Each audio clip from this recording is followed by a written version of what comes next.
Hello दोस्तों, मेरे इस knowledge by ADH family YouTube channel पर आप लोगों का दिल से बहुत बहुत हार्दिक स्वागत करता हूं। जैसे आपने मेरे पिछले वाले वीडियो के अंदर देखा था कि सिलेक्शन कैसे होता है, एग्ज़ाम पैटर्न कैसे होता है, उसमें बस वो एसएसआर वाला मैंने एसआरआर बोल दिया था, उसके लिए मैं माफ़ी मांगता हूँ। तो वो एसएसआर होती है जो इनकी तरफ से रिक्रूटमेंट निकाली जाती है। अब आपने एग्ज़ाम दे दिया, आप एग्ज़ाम में पास हो गया, आपका सिलेक्शन हो गया, ठीक है। तो अब आगे ट्रेनिंग, अब इसके बारे में मैं इस वीडियो में आपसे डिस्कशन करूंगा कि ट्रेनिंग का क्या प्रोसेस रहता है, कितना टाइम पीरियड लगता है, किस तरीके से रहता है ना। तो यहाँ पर अभी मैं बेसिकली ए और एसएसआर इन दोनों के बारे में बात करूँगा, है ना, कि इनकी ट्रेनिंग कैसे रहती है, क्या कुछ एक्टिविटीज़ रहती है, कितने टाइम के लिए रहती है, ठीक है। तो चलो शुरू करते हैं। तो ए और एसएसआर में सेम ट्रेनिंग रहती है, बस एआर वालों की थोड़ी सी अपर लेवल की ट्रेनिंग होती है।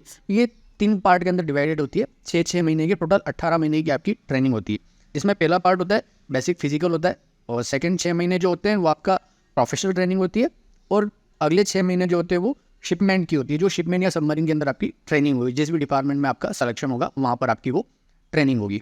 तो बेसिक फिजिकल ट्रेनिंग जो होती है आपकी वो 6 महीने की होती है, लगभग 22 हफ्तों की ट्रेनिंग होती है। तो 6 महीने मान लो, 22 हफ्ते मान लो, जो भी आपको, मेरे हिसाब से 6 महीने मान के चलो, 6 महीने हो ही जाते हैं।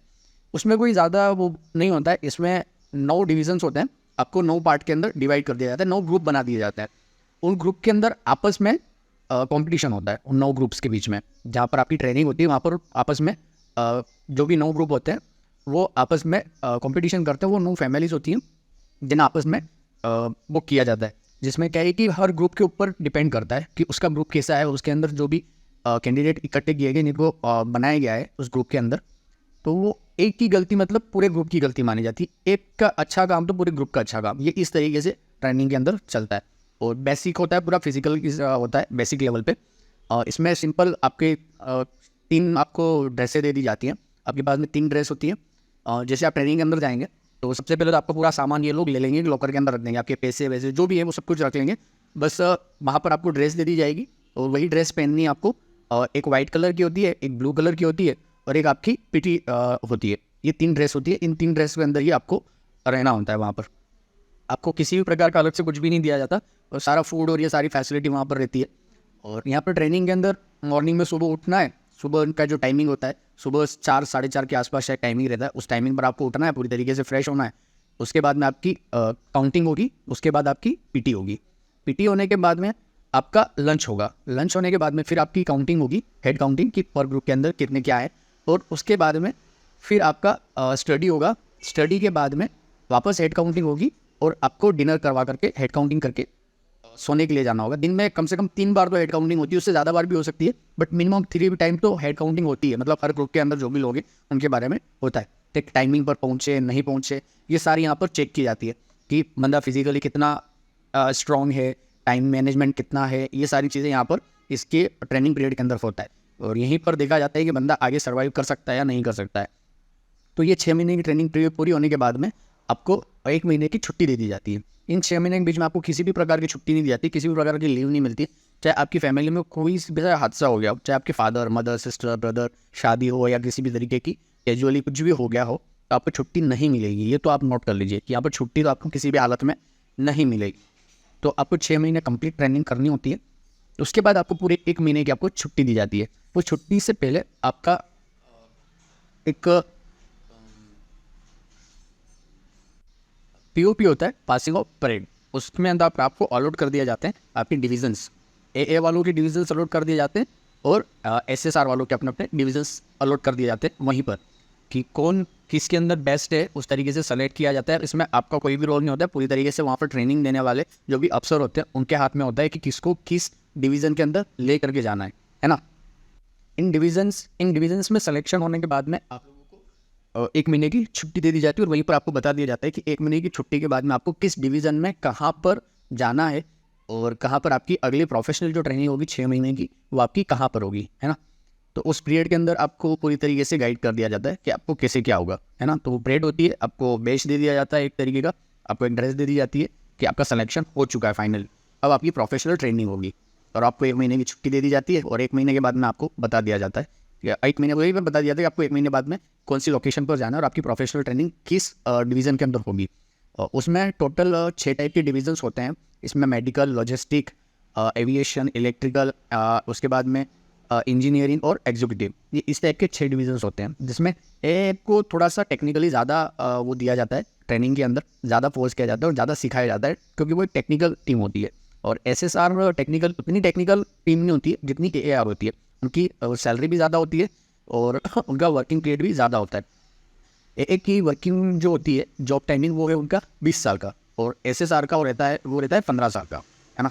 वो अब आपके ऊपर, फिर आपके ऊपर डिपेंड करता है कि उसको और आगे आप करना चाहते हैं नहीं करना चाहते हैं, ठीक है। जो 58 ईयर तक की जो एज लिमिट है इंडिया के अंदर, जो जिसको अपन कहते हैं कि रिटायरमेंट, अब बाहर तक मतलब और आगे कंटिन्यू करना चाहते हैं नहीं करना चाहते हैं, वो आपके कंप्लीट जॉब के, जैसे जिसमें AA में 20 साल का है तो आपको 18 साल के अंदर ही पूछ लिया जाएगा। जैसे 18 साल कंप्लीट होंगे आपसे पूछ लिया जाएगा आप आगे और आप करना चाहते हैं नहीं करना चाहते हैं, आपको एक फॉर्म दे दिया जाएगा। और वैसे ही SSR के अंदर भी रहता है कि वहाँ 15 साल की रहती है, उसमें से आपको 13 साल के अंदर, 13वें साल के अंदर ही आपको पूछ लिया जाएगा कि आप आगे कंटिन्यू करना चाहते हैं नहीं करना चाहते, फॉर्म फिल करके आपको दे देना होता है। अदर आपको वो एक डिग्री दे देते हैं और वहाँ से आपका रिटायरमेंट हो जाता है। तो इसमें जो 6 डिवीजन दिए जाते हैं, उसमें मेडिकल होता है, मेडिकल फील्ड के अंदर आपकी प्रोफेशनल ट्रेनिंग होगी, लॉजिस्टिक के अंदर आपकी प्रोफेशनल ट्रेनिंग हो सकती है, जिस भी डिवीजन में आपको डाला जाए, है ना। एविएशन के अंदर आपको ट्रेनिंग दी जा सकती है, इलेक्ट्रिकल में सेलेक्ट करके आपको दी जा सकती है, इंजीनियरिंग में दी जा सकती है, एग्जीक्यूटिव में दी जा सकती है। ये आप अपनी तरफ से डिसीजन नहीं ले सकते। हाँ, बहुत ही अगर आप स्पेशल और ज़्यादा वर्किंग या फिर ज़्यादा इंटेलिजेंट होंगे तो शायद आपके पास में 2 से 3 ऑप्शंस को दे सकते हैं कि आप इनके अंदर से आप सिलेक्शन कर सकते हैं। लेकिन जो एवरेज स्टूडेंट्स रहते हैं उनको सिलेक्शन का कोई मतलब नहीं कहा जा सकता, उनको नहीं पूछा जाता कि आप किस में जाना चाहते हैं। बहुत रेयर होते हैं स्टूडेंट्स, रेयर ट्रेनर होते हैं जिनको ये ऑप्शंस मिलते हैं। जो ज़्यादा नॉलेज वाले होते हैं, जो ज़्यादा जल्दी कैचअप करने वाले होते हैं, उनको 2 से 3 ऑप्शन दिए जाते हैं, वो जिसमें भी वर्किंग करने में सूटेबल होते हैं वो उसमें जा सकते हैं।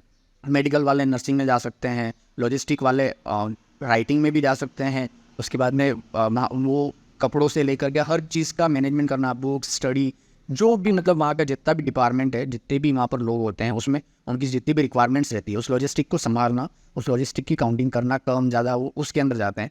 जैसे एविएशंस होता है, इलेक्ट्रिकल इंजीनियर्स होते हैं, इंजीनियर्स होते हैं, एग्जीक्यूटिव्स होते हैं। ये इस तरीके के 6 डिविजन्स होते हैं। तो आपका इसमें से किसी के अंदर भी जाना हो सकता है। जैसे इनमें भी फिर अलग अलग जगहों पर, अलग अलग लोकेशंस पर इनकी ट्रेनिंग होती है। जैसे मेडिकल वालों की INHS में होती है, ये अश्विनी के अंदर, और वैसे ही लॉजिस्टिक वालों की मुंबई में होती है, इंजीनियरिंग वालों की लोनावला में होती है, एविएशंस वालों की कोची में होती है। ये इस तरीके से अलग अलग डिपार्टमेंट्स, अलग अलग सिटीज़ के अंदर इनकी ट्रेनिंग होती है। सबकी एक जगह पर ट्रेनिंग नहीं होती है, बस शुरुआत की जो होती है उसमें सब एक जगह पर ट्रेनिंग करते हैं, और जैसे ही आपकी PPO हो जाती है उसके बाद में वो आपको अलग अलग सिटीज़ का आपको अलॉट कर देते हैं कि अगले 6 महीने आपकी ट्रेनिंग कहाँ पर होगी, जो प्रोफेशनल तरीके से होगी। और उसके बाद अगले 6 महीने आपकी शिप के अंदर या फिर सबमरीन, किसी एक के अंदर आपको ले जाया जाएगा और वहाँ पर अगले 6 महीने आपकी ट्रेनिंग चलेगी। और ये कंप्लीट 18 महीने की आपकी ट्रेनिंग होने के बाद में आप पूरी तरीके से नेवी के लिए काम करने लायक हो जाते हैं। आपका सिलेक्शन पूरी तरीके से हो जाता है, आप पूरी तरीके से प्रोफेशनल बन जाते हैं, आपको बैच नंबर मिल जाता है। ये सारा सब कुछ मिलने के बाद यहाँ से आपके 20 साल और 15 साल काउंट होते हैं। ट्रेनिंग पीरियड वाले जो टाइम पीरियड होता है वो काउंट नहीं होता है। जब आपको अलॉट कर दिया जाती है आपकी वर्दी, आपका बैच, उस दिन से आपका काउंट होते हैं 20 साल और 15 साल। तो आपको समझ में आ गया होगा कि ट्रेनिंग पीरियड का कैसे क्या रहता है। तो इसके बारे में किसी भी प्रकार के आपकी मिसकंसेप्शन हो या कुछ ऐसा हो तो आप मुझे पूछ सकते हैं कमेंट करके, और आगे इसके बारे में और भी जो भी नेवी से रिलेटेड मुझे नॉलेज है तो मैं उसके बारे में आपसे शेयर करूँगा। धन्यवाद। अगर आपको हमारी ये जानकारी अच्छी लगी हो तो हमें सब्सक्राइब करें, बेल आइकन को प्रेस करें और अपने दोस्तों के साथ में इसे शेयर भी करें। और इससे रिलेटेड आपके मन में कोई सा भी सवाल हो तो आप नीचे कमेंट बॉक्स में हमें लिख सकते हैं, हम उसका रिप्लाई देने की पूरी कोशिश करेंगे। धन्यवाद।